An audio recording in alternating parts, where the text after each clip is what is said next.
क्योंकि जिस दिन से जीव माँ के गर्भ से बाहर आता है उसी दिन से उसके जीवन का एक एक क्षण घटने लगता है। लेकिन यहाँ आने के बाद जो ही आपकी उम्र घट रही है, लेकिन दुनिया वाले कहते हैं कि हमारे बेटे की उम्र बढ़ रही है। अब विचार करिए कितनी माया है।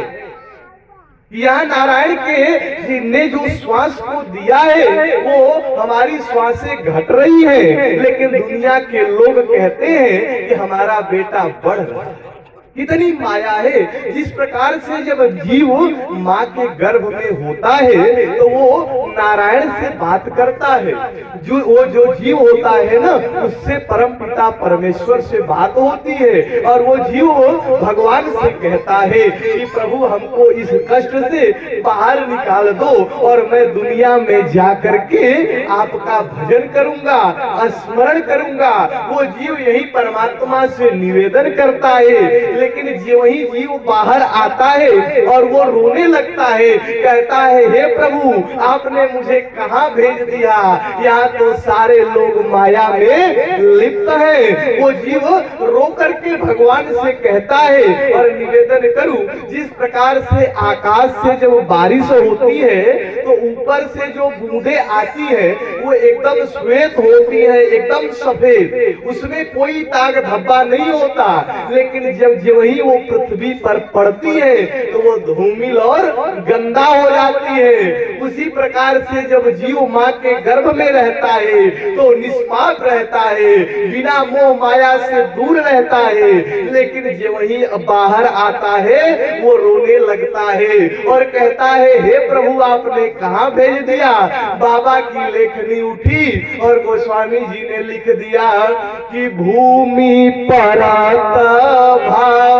धावर पानी जनु जीवन मायाली पटानी।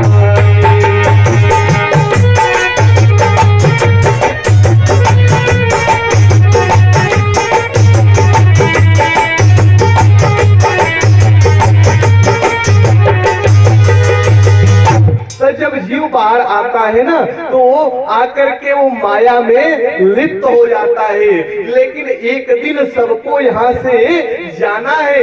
एक संत ने कहा कि एक दिन मैं घर से निकला तो दिल में कुछ अरमान थे, एक तरफ थी झोपड़ियाँ और एक तरफ श्मशान थे। तब तक पांव तले एक हड्डी आई, हड्डी का यही बयान था, चलने वाले चल संभल के मैं भी कभी इंसान, मैं भी कभी इंसान।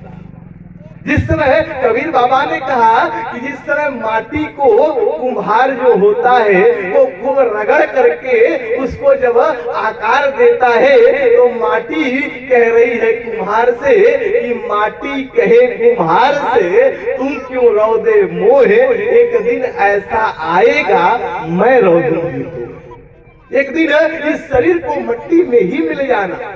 इसलिए जो समय बचा है ये नहीं कह रहे हम कि माया से आप दूर हो जाओ, आप घर परिवार को देखते हुए लेकिन भगवत स्मरण करते रहो।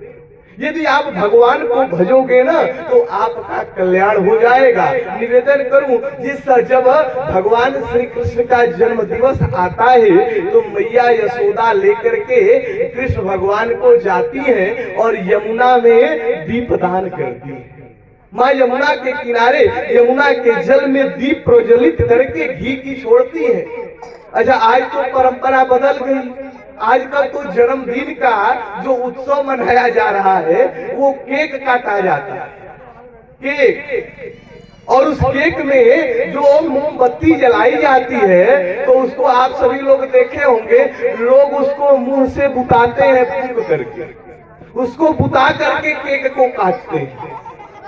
विचार करिए आप जन्म दिवस मना रहे हैं और जिस बच्चे के जीवन में उजाला होना चाहिए आप तो अंधकार ला रहे हैं। ये परंपरा हम लोगों की नहीं है। यदि आपके बच्चे का जन्मदिन हो, आप हनुमान जी के मंदिर में जाओ, शंकर जी के मंदिर में जाओ, वहाँ प्रसाद चढ़ाओ, लोगों को वितरण करिए। आप किसी गौशाला में जाकर के गौ माता को चारा डालिए, उससे आपके बच्चे के जीवन में विकास होगा। और ये केक काटने से कोई विकास होने वाला नहीं है। जब भगवान श्री कृष्ण को मैया यशोदा यमुना जी के किनारे ले जाकर के दीप दान करती है ना, तो भगवान श्री कृष्ण क्या करते थे कि जो जो दीप जब जल में बह रहे थे, तो जो दीप उनके तरफ आते थे ना, छोटे थे भगवान भी, आते थे तो उस दीप को बुझा करके बाहर कर देते थे, और जो उनके तरफ नहीं आते थे वो धारा में बह जाते थे।